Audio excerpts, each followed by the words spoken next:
Bonjour et merci de m'avoir invité sur ce campus de très haute qualité. Je suis historien et diplomate. Et dans ma carrière, double carrière, je me suis aperçu qu'on connaissait finalement très mal, nous Français et nos interlocuteurs étrangers, quelle était la place de l'islam dans la culture française. On a toujours l'impression qu'elle est récente, qu'elle date d'après l'émigration maghrébine en France au XXe siècle, mais pas du tout. C'est ce que je vais essayer de montrer avec cette conférence sur le XIXe siècle. Donc, en introduction, l'islam existe depuis très longtemps dans la littérature française. Les différents conférenciers qui m'ont précédé ont mis en évidence notamment cette importance au XVIIIe siècle, le siècle des Lumières, avec Voltaire surtout et d'autres. Au XIXe siècle, on a l'impression que cela disparaît un petit peu. En fait, non, il y a une constance. L'islam est toujours présent en bon ou en mauvais, mais il existe toujours. Il n'y a que très peu de grands auteurs qui n'aient pas écrit sur l'islam. Donc, première conclusion dans cette introduction, c'est que l'islam fait partie de la culture française, tout simplement, depuis le XVIIIe siècle au moins. Alors, bien sûr, c'est en concurrence avec d'autres influences. Tout d'abord, la culture française a bien sûr des racines gréco-latines. Et la France, dans son histoire, a toujours été soumise à deux grandes influences, celle de l'Allemagne vers le nord et celle de la Méditerranée vers le sud, donc y compris la culture arabe et musulmane. Moi, je ne parlerai pas de cet ensemble de la culture arabe et musulmane qu'on appelle l'islam avec une majuscule, mais seulement de l'islam en tant que religion, donc avec une minuscule. Pour le XIXe siècle, le grand XIXe siècle commence avec la Révolution, 1789, avec cette évolution fondamentale pour l'identité de la France, c'est que la Révolution attribue la citoyenneté à des musulmans, ce qui était sans précédent pour l'Ancien Régime. On ne pouvait pas être à la fois musulman et français. Donc ça, c'est bien sûr un héritage des Lumières et un pas vers l'humanisme universel qui s'imposera par la suite, mais qui sera remis en cause malheureusement. Après la chute de Napoléon, pour faire vite, donc en 1815, là on est déjà au début du 19e, les Français essayent de revenir sur les excès de cette révolution qui était anticléricaux contre toutes les religions, et donc ils cherchent un équilibre entre l'Église et l'État, donc à définir une identité républicaine qui ne soit pas opposée aux religions. Et alors, cette définition de la place du religieux dans l'identité pose le problème de la place des religions en général et de l'islam en particulier. Est-ce que cette religion-là, l'islam, est une foi uniquement ou bien une culture? Et le problème sera au centre de la colonisation en Algérie, parce qu'en Algérie, on essaiera d'avoir des citoyens français et on s'apercevra qu'ils sont musulmans. Donc, pour éviter que les musulmans entrent dans la pleine citoyenneté française, on trouvera la solution qui est de faire de l'islam une ethnie et non pas une religion. On pourra même être musulman de nationalité donc française, mais nationalité arabée, mais sans nécessairement pratiquer ce qu'à l'époque on appelait la religion mahométane. On trouvera des musulmans convertis au catholicisme, par exemple en Kabylie, des musulmans catholiques, et réciproquement des chrétiens donc convertis à l'islam, qui seront des chrétiens musulmans, aussi absurde que ça puisse paraître. Donc toute cette évolution confessionnelle dépend en fait d'un facteur de base en France et en Europe, c'est l'européocentrisme. Est-ce que les non-européens peuvent être admis dans la communauté universelle de l'humanisme universel? C'est une perception qui, jusqu'à présent, est fondamentale dans la manière dont les Européens considèrent l'islam. Donc, tout ça est sous-tendu par le contexte général. L'islam était très méconnu et évidemment, il y avait tout l'héritage anti-musulman du Moyen-Âge. Donc le travail des orientalistes est là fondamental parce qu'on en commence au début du XIXe siècle à avoir de bonnes traductions des grands textes musulmans et enfin donc à savoir quelle est la réalité de cette religion. Et donc au XVIIIe siècle, pour faire gros et court, on avait un islam qui était instrumentalisé par des grands écrivains comme Voltaire contre l'Église catholique, hein, et donc en bon ou en mauvais, mais enfin ça restait étranger, même exotique. Au XIXe siècle, au contraire, ça s'intègre dans la culture. C'est pas un moyen de régler des comptes comme chez Voltaire. Ça devient vraiment un objet d'inspiration, un thème qui irrigue la grande littérature française du XIXe siècle.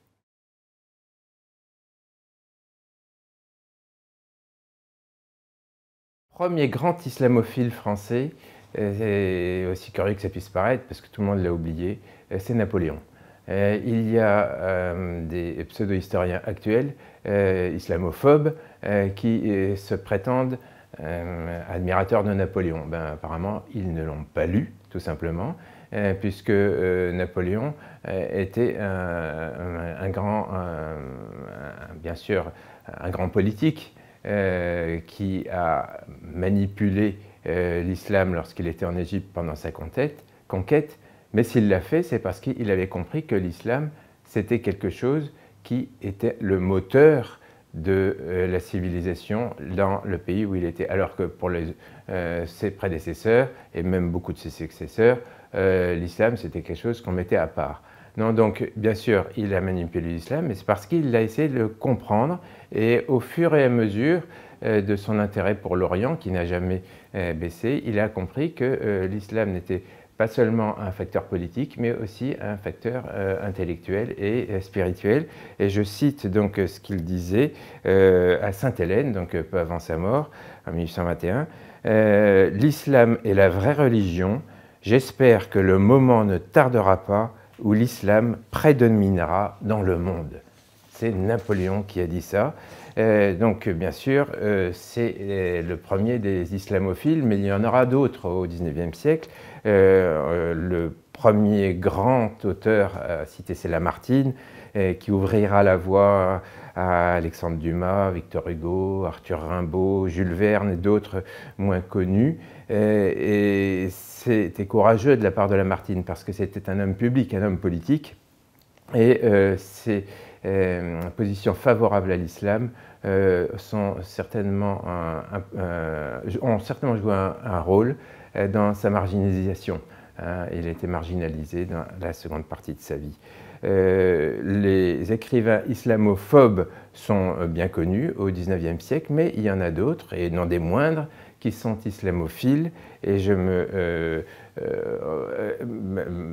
y a aussi par exemple, prenons Édouard de La Boulay, qui est un écrivain complètement inconnu du grand public français actuellement, alors qu'il est extrêmement célèbre aux États-Unis, puisque c'est lui, tout simplement, qui a inventé la Statue de la Liberté.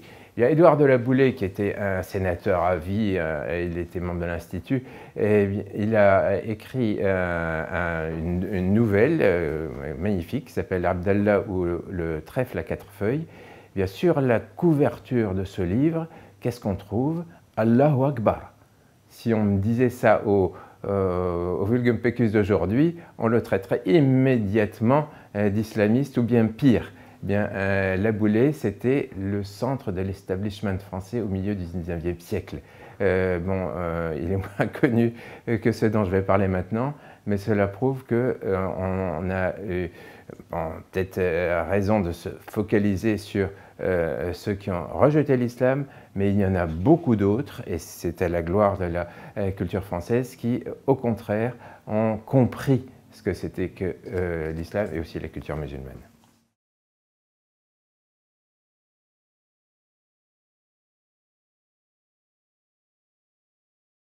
Je vais commencer par Alexandre Dumas. Pourquoi?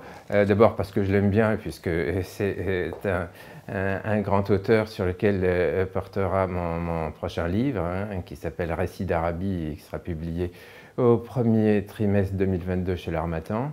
Et deuxièmement parce que lorsqu'on aborde ce sujet-là, personne, mais vraiment personne, là j'ai bien vérifié, ne cite Alexandre Dumas. Alexandre Dumas, auteur célèbre, s'il en est, puisqu'il est au Panthéon, et bien sûr connu pour Les Trois Mousquetaires, pour les romans d'action, la bonne vie, enfin, on pense à tout sauf à l'islam quand on est avec Alexandre Dumas.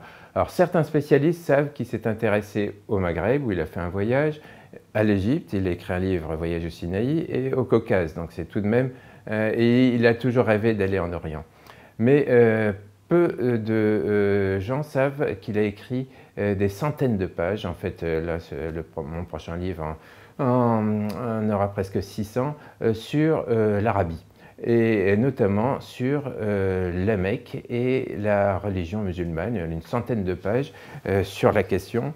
Pourquoi? Parce qu'il a rencontré un voyageur intrépide, Louis du Couret, un auteur complètement inconnu de nos jours et pourtant non des moindres, qui est allé pendant plus d'un an séjourner à la Mecque avec le titre de conseiller spécial du grand shérif de la Mecque. Donc c'était une place éminente. Louis du Couret s'est converti à l'islam, bien sûr, pour aller là-bas, et il a signé ses œuvres de son nom musulman, le Hajj Abdelhamid Bey. Donc c'est un Français de la France profonde, mais qui a été rejeté du moment où il est revenu en France après ses voyages, et il est mort dans l'anonymat et la misère. C'était pourtant un grand ami d'Alexandre Dumas avec qui il a composé ses récits, donc sous le titre de Journal d'un voyage en Arabie, puis ensuite dans l'Arabie heureuse. Eh bien, c'est dans ces livres que Alexandre Dumas a exposé la vie de Mahomet, les principaux préceptes de l'islam et surtout la vie quotidienne à la Mecque au XIXe siècle, ce que personne n'avait jamais lu et donc compris en Europe au XIXe siècle. Et Dumas conclut sa biographie de Mahomet par les mots suivants sur donc, le prophète: fondre toutes ses croyances en une seule, réunir tous les Arabes sous une loi commune et donner à ce peuple un nouvel élan. Telle fut la tâche immense qu'entreprit le génie de Mahomet.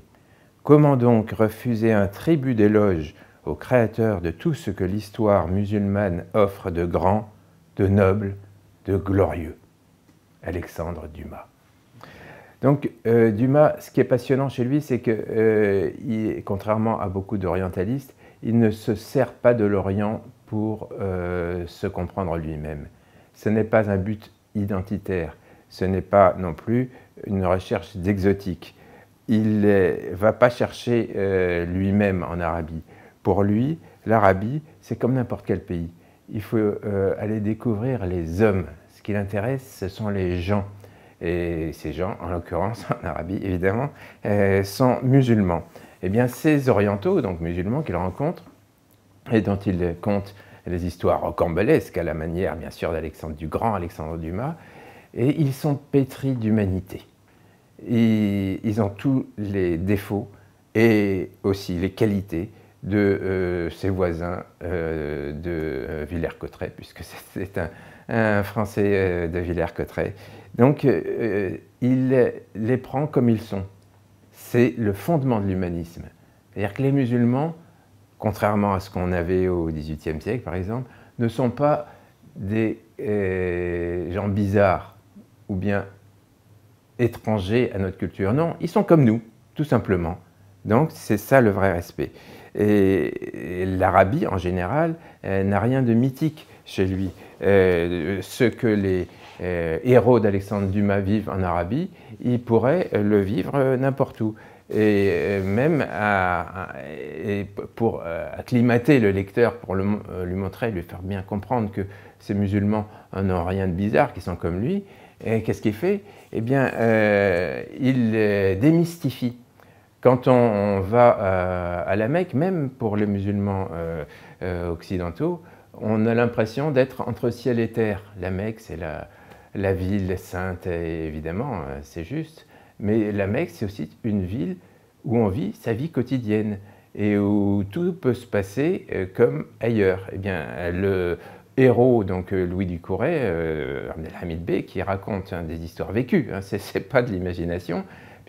Alexandre Dumas avait des romans qui se greffaient sur du vécu, toujours. Bon, bien sûr, il enjolivait, mais au départ, c'était du vécu. Eh bien, Louis Ducouret, quand il va dans la grande mosquée de la Mecque pour la prière du vendredi, qu'est-ce qu'il rencontre? Et il rencontre une jolie Fatima.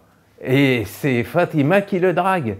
Et donc, finalement, on a dans ce livre l'histoire de cette amourette engagée dans la grande mosquée de la Mecque, comme le lecteur européen est habitué à lire les amourettes qui se passent à la messe du dimanche. Voilà, donc le musulman est tout simplement un homme, hein. C'est plus un indigène. Et lorsque Dumas déclare à la fin de son livre « L'arabe est le philosophe, le sage du monde civilisé », eh bien, non seulement il fait de musulman son frère, mais il l'érige en égal au moment, c'est en 1856, au moment où la France conquiert l'Algérie et enfume les Algériens dans des grottes.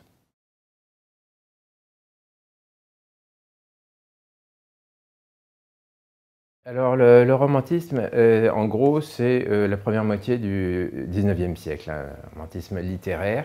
Et bien sûr, au centre, on a Lamartine, qui est vraiment l'un des grands chefs de file. Eh bien, Lamartine, au début, partageait les préjugés de la plupart des grands auteurs et de l'opinion publique française du début du XIXe siècle, donc défavorable à l'islam.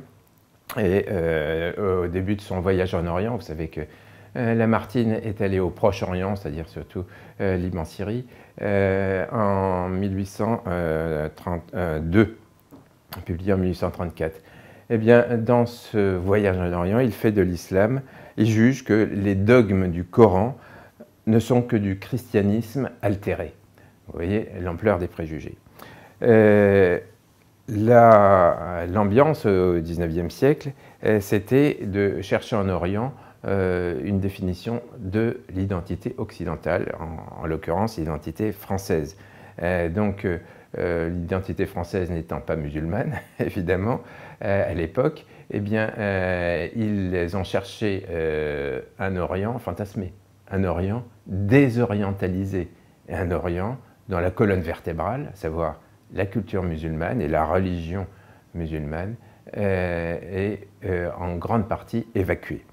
Donc, ça a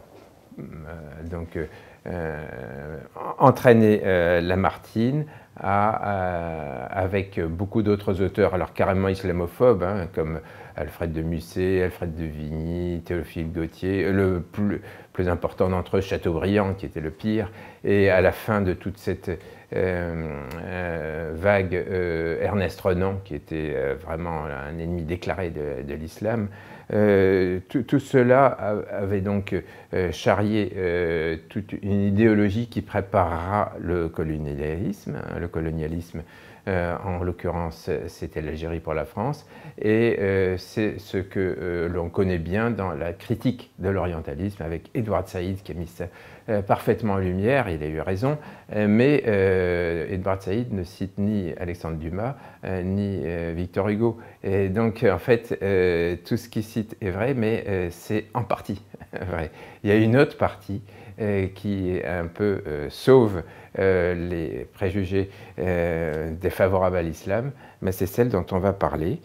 Donc, bien sûr, le romantisme n'a pas aidé, puisque par européocentrisme, encore une fois, il a donc enlevé l'islam de l'Orient tel qu'il le souhaitait, mais pas pour longtemps, puisque Lamartine, après son voyage en Orient, était tellement bouleversé par sa rencontre avec l'islam qu'il se mettra à écrire une biographie de Mahomet.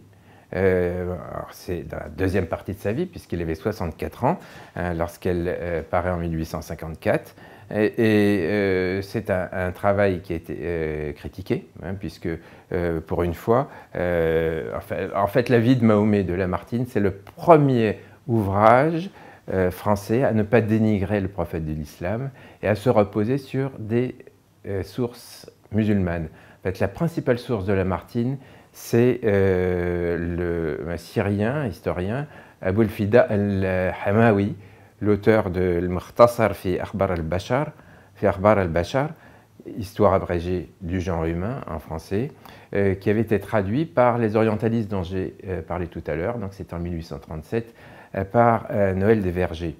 Donc on avait hérité en France de l'image d'imposteur, de charlatan, lubrique, de chef de guerre ou au XVIIIe siècle, cette fois-ci de grands chefs et législateurs, que donc, le grand public français avait collé au prophète, pour passer chez Lamartine donc, à un prophète qui devient enfin un homme, un prophète humain. Un prophète qui a également subi des influences chrétiennes, comme il l'a dit, mais qui a aussi donc complété les prophéties qui l'ont précédé. Donc c'est une comparaison entre cette œuvre et les précédentes qui mettent en lumière l'apport de Lamartine, mais aussi une comparaison entre la poésie de Lamartine, donc poésie tout à fait laïque, et le Coran. Et là, c'est extraordinaire parce qu'on voit à quel point Lamartine a été influencé par ces lectures, parce que sans qu'on puisse, sans qu'il l'ait jamais avoué, il est évident que beaucoup de l'inspiration coranique se retrouve dans la poésie de Lamartine. On le verra aussi chez Hugo. Ce n'est pas un hasard parce que Dumas, Hugo et Lamartine, c'était un trio d'amis. Donc bien sûr, ils se lisaient les uns les autres, ils s'influençaient les uns les autres, et ils ont tous les trois, sans l'avouer, on ne trouve chez aucun de ces trois auteurs de phrases sur la question, mais ont tous les trois travaillé, peut-être inconsciemment, à la réhabilitation de Mahomet et de l'islam dans la culture française à l'époque. Et Lamartine, donc, je le cite, qui est un pionnier et qui est en fait le vrai passeur d'islam dans la culture française. Et il écrit du prophète dans sa biographie. « À toutes les échelles où l'on mesure la grandeur humaine, quel homme fut plus grand ?» Et il qualifie l'islam de dogme majestueux de l'unité et de la perfection de Dieu. Voilà. Donc c'est lui qui vraiment prépare la suite. Et la suite, bien sûr, c'est surtout Victor Hugo.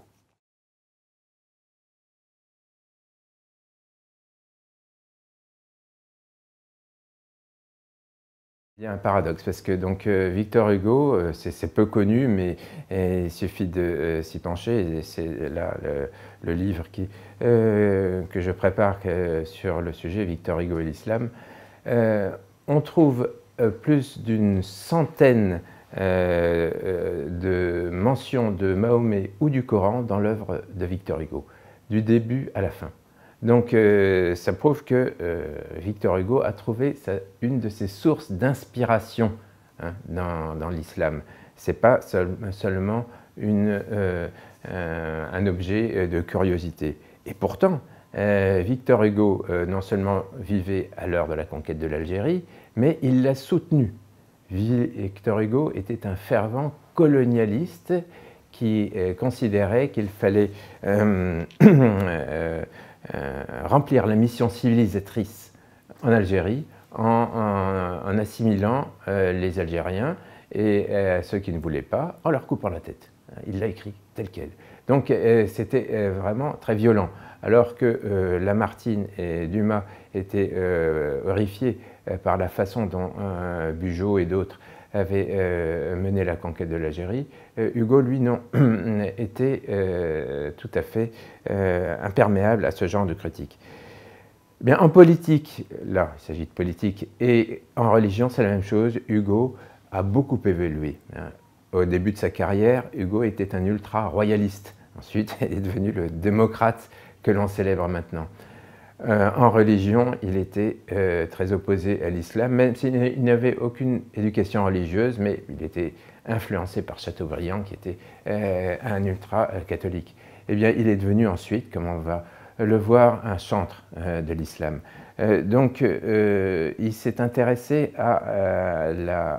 au message de l'islam, mais il ne s'est jamais intéressé aux musulmans eux-mêmes.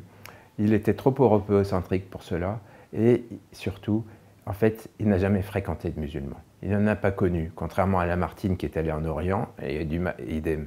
Lui, il restait dans sa maison, dans son œuvre, et donc dans ses livres, et il s'est donc intéressé seulement à la spiritualité, mais pas aux gens. Et qu'est-ce qu'il a critiqué dans l'islam? La même chose que ce qu'il critiquait chez les catholiques. Il a reproché aux catholiques, et surtout au clergé catholique, d'avoir perverti le message du Christ et le message originel du christianisme. Eh bien, par européocentrisme et par méconnaissance, en fait, du monde musulman à son époque. Et il a appliqué la même chose aux musulmans, en disant vous et votre clergé, il pensait qu'il y avait un clergé, c'était les ulémas, mais vous avez perverti le message de Mahomet que moi je vais vous montrer et n'a rien à voir avec ce que vous vivez. Et ce que vous vivez actuellement, c'était le despotisme de l'Empire ottoman. Évidemment, l'Empire ottoman à l'époque était en pleine crise et il pensait que l'Algérie faisait partie de l'Empire ottoman, donc il mettait tous les musulmans dans le même sac, le sac du despotisme ottoman. Évidemment, quand on a une vision de ces deux religions, catholicisme, islam, comme simplement le véhicule du despotisme, qu'il soit despotisme clérical catholique ou bien musulman catholique, on ne peut pas, ou bien musulman donc turc, ottoman, on ne peut pas vraiment lui donner tort, parce qu'il est certain, et même jusqu'à présent, malheureusement, les croyants ne vivent pas leur religion comme elle le mérite. Donc la spiritualité est ce qui fait la différence de Hugo par rapport à tous les autres écrivains. On avait déjà un peu ça chez Lamartine, mais chez Hugo, ça devient spectaculaire dans son grand poème sur l'islam qui s'appelle L'an 9 de l'Hégire. Donc il a écrit 3 grands poèmes, hein, mais le premier sur l'islam, c'est celui-là.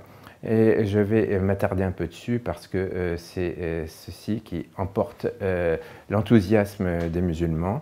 Il commence comme suit.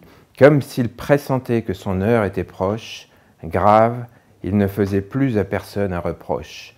Il marchait en rendant aux passants leur salut. De qui parle Victor Hugo ici? De Mahomet. Il s'attarde ensuite, il lui donne la parole. Si j'ai de l'un de vous mal parlé, qu'il se lève, ô peuple, et devant tous, qu'il m'insulte et m'outrage avant que je m'échappe. Si j'ai frappé quelqu'un, que celui-ci me frappe.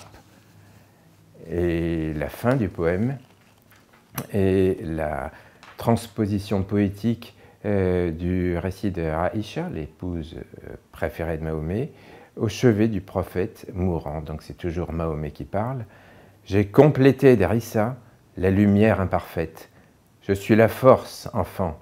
Jésus fut la douceur. Le soleil a toujours l'aube pour précurseur. Jésus m'a précédé, mais il n'est pas la cause. Il est né d'une vierge aspirant une rose. Donc Hugo ajoute à la gloire de Mahomet en le comparant au soleil et en faisant de son message le complément de la cause de Jésus qui est restée imparfaite. Et pour terminer le poème, c'est le récit de la mort du prophète, donc. Ce sont les derniers vers que je cite. « Et l'ange de la mort, vers le soir à la porte, apparut, demandant qu'on lui permît d'entrer. Qu'il entre !» On vit alors son regard s'éclairer de la même clarté qu'au jour de sa naissance. Et l'ange lui dit « Dieu désire ta présence. »« Bien, dit-il. » Un frisson sur ses tempes courut, un souffle ouvrit ses lèvres, et Mahomet mourut.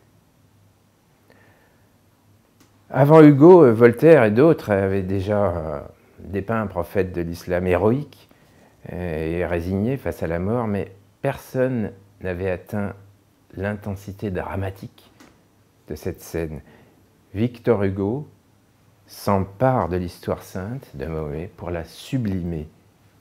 Et comment, pourquoi Hugo était connu pour beaucoup d'autres choses. C'est un poème de la maturité. Il avait la cinquantaine quand il a écrit ça.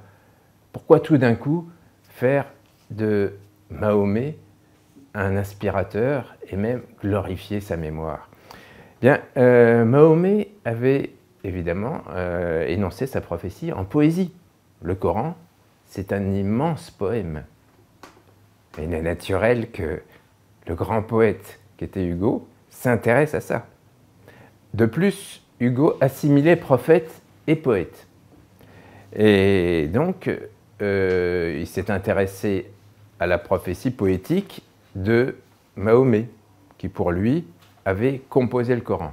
Il a toujours rejeté, de même que Lamartine, la conception du caractère incréé du Coran.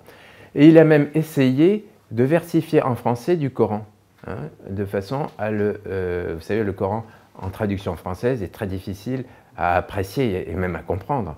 Eh bien, lui, il en a fait quelques strophes de très beaux vers français. Et donc, il a essayé de se rapprocher de Mahomet. Il le dit dans deux vers très parlants de ce poème, toujours l'En de l'Égir. Je cite « Vous tous, je suis un mot dans la bouche d'Allah. Je suis cendre comme homme et feu comme prophète. » Donc Hugo, qui lui aussi se croyait investi d'une mission prophétique, a essayé tout simplement d'imiter le prophète. Il s'est identifié à Mahomet. Et donc ce prophète, il en a fait une affaire personnelle. Quand est-ce qu'il a écrit ce poème? Au moment où il était en exil. Vous savez, Hugo a été forcé de s'exiler par Napoléon III et il a passé une douzaine d'années dans les îles anglo-normandes. Eh bien, qui avant lui avait été forcé de s'exiler? Mahomet. C'est pour ça qu'il a appelé ce poème L'an 9 de l'Égir, alors que c'est un poème sur la mort de Mahomet. L'Égir de Hugo, c'est son exil dans les îles anglo-normandes. Donc, il pense à Hugo lorsqu'il pense à son exil. Un autre facteur auquel j'ai pensé pour rapprocher les deux hommes, c'est le spiritisme. Vous savez, Hugo faisait tourner les tables, c'était un adepte du spiritisme. Il pensait avoir parlé avec les esprits de nombreux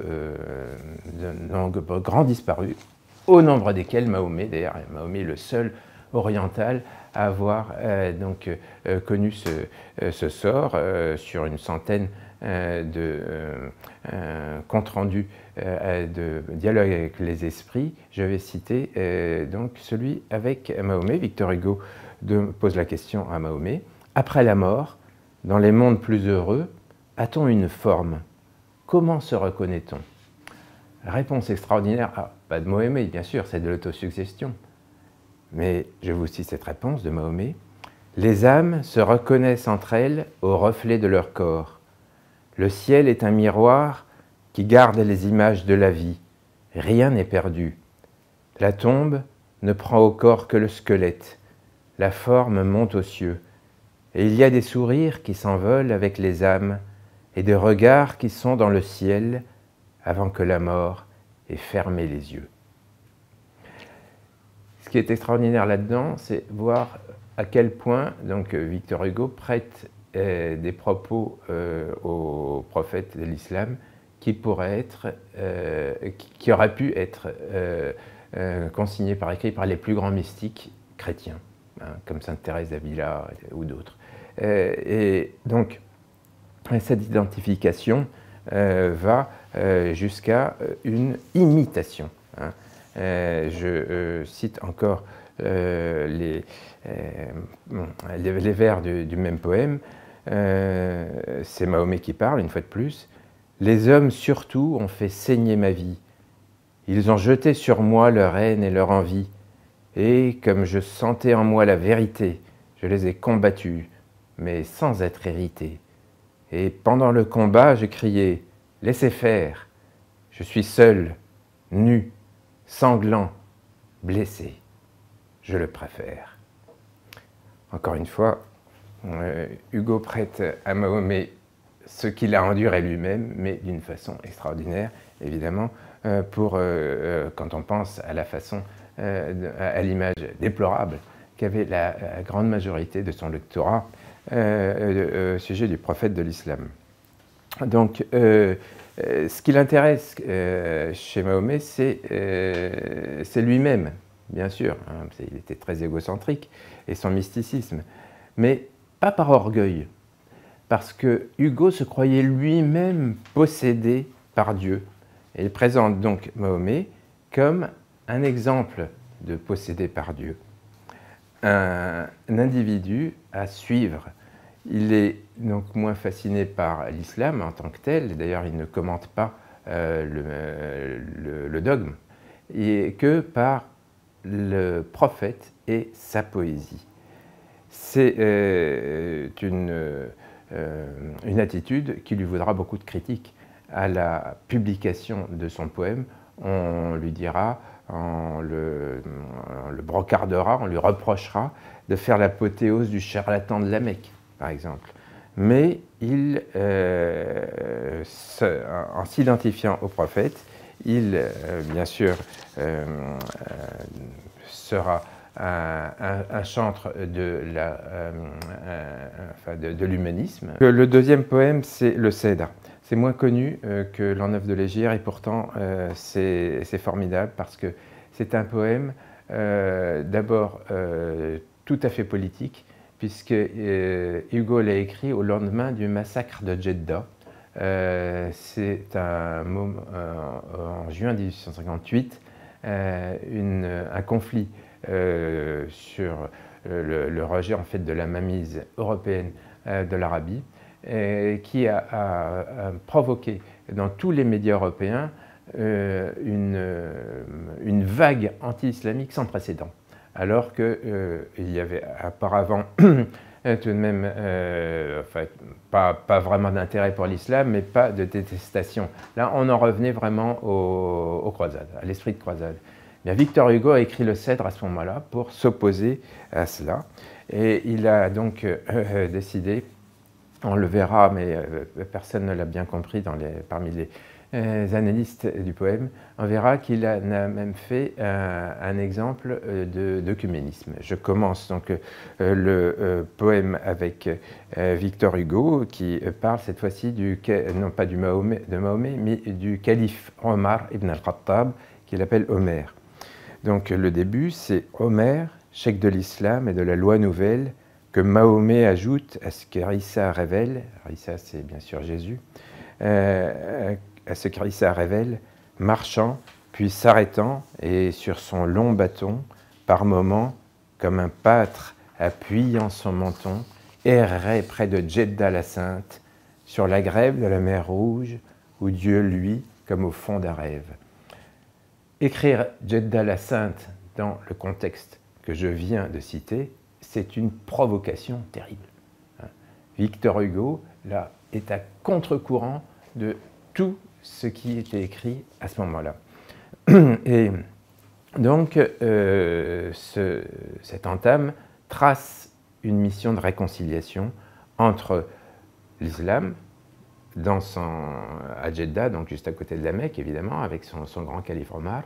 Et le christianisme, par quel autre personnage? Le correspondant du calife Omar, c'est Saint Jean l'Évangéliste, l'auteur de l'Apocalypse. C'est toujours Omar qui poursuit sa déambulation à Jeddah.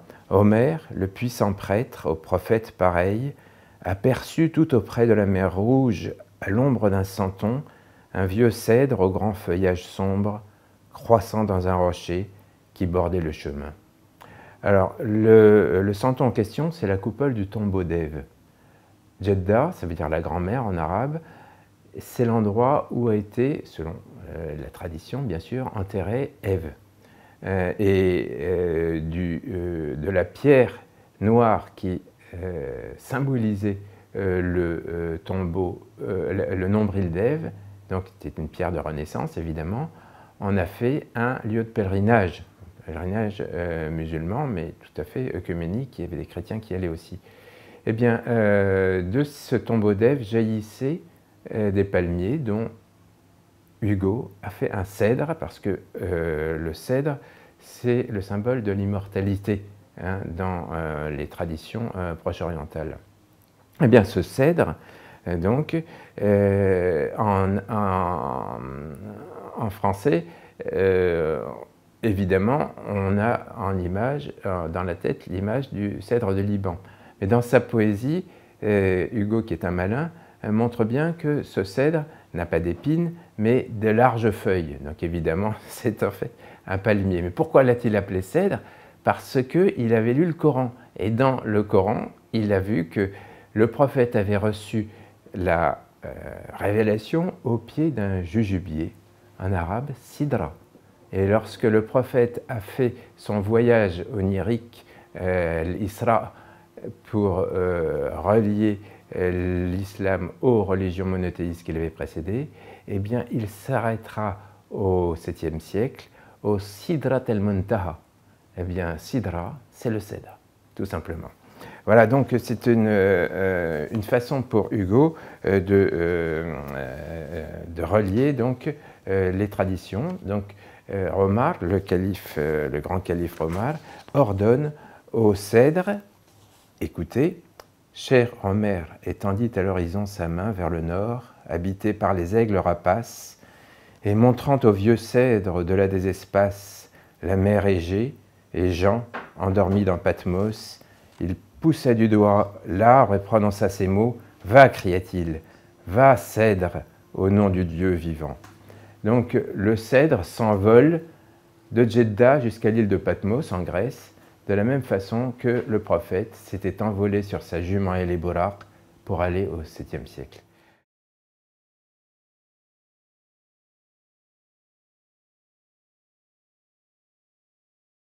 Donc on a une récurrence de l'islam dans la poésie de Victor Hugo, avec en contraste une absence totale de cette religion dans la critique de Victor Hugo, qui est pourtant l'auteur le plus commenté, le plus analysé dans la culture française.